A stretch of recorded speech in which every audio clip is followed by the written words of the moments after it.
വലിയ പനയനാർക്കാവ് ക്ഷേത്രം വളരെ പുരാതനമായ ക്ഷേത്രമാണിത്. ശിവനും പാർവതിയും ഭദ്രകാളിയുമാണ് ഇവിടുത്തെ പ്രതിഷ്ഠ.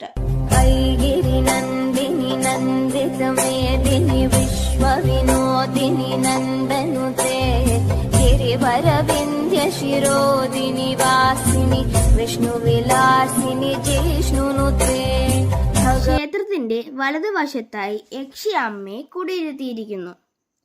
കളിയങ്കാട്ട് നീലിയെയാണ് കുടിയിരുത്തിയിരിക്കുന്നതാണ് വിശ്വാസം. അവിടെ കരിവളയം കെട്ടി തൊഴുത ശേഷം ഞാൻ അമ്പലത്തിന്റെ മുൻവശത്തേക്ക് നടന്നു.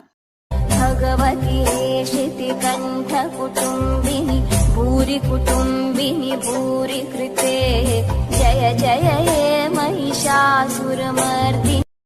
ക്ഷേത്രപാലകനും ഗണപതി ഭഗവാനും ശാസ്താവും ഒക്കെയാണ് പുറത്തുള്ള പ്രതിഷ്ഠകൾ. ശിവനാണ് പ്രധാന പ്രതിഷ്ഠയെങ്കിലും ദേവിക്കാണ് പ്രാധാന്യം കൊടുക്കുന്നത്. ഭദ്രകാളി ദേവിയുടെ തുറക്കാത്ത ഒരു നട ഈ ക്ഷേത്രത്തിലുണ്ട്. കുരുതി പൂജയും ഇവിടെ നടത്തുന്നു. നന്ദിദേവന്റെ ഒരു വിഗ്രഹം അമ്പലത്തിന് പുറത്തായി ഉണ്ട്.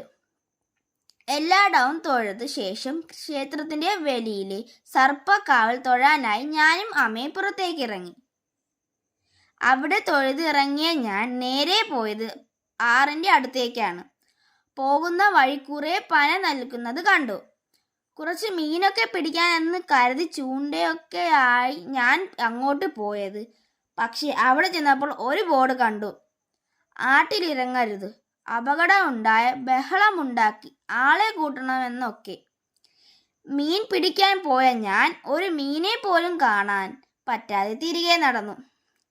തിരികെ വരുന്ന വഴി പരുമല പള്ളിയിൽ ഞങ്ങൾ കയറി. എൻ്റെ ഈ കുഞ്ഞു വീഡിയോ എല്ലാവർക്കും ഇഷ്ടപ്പെട്ടെങ്കിൽ ലൈക്ക്, ഷെയർ ആൻഡ് സബ്സ്ക്രൈബ്.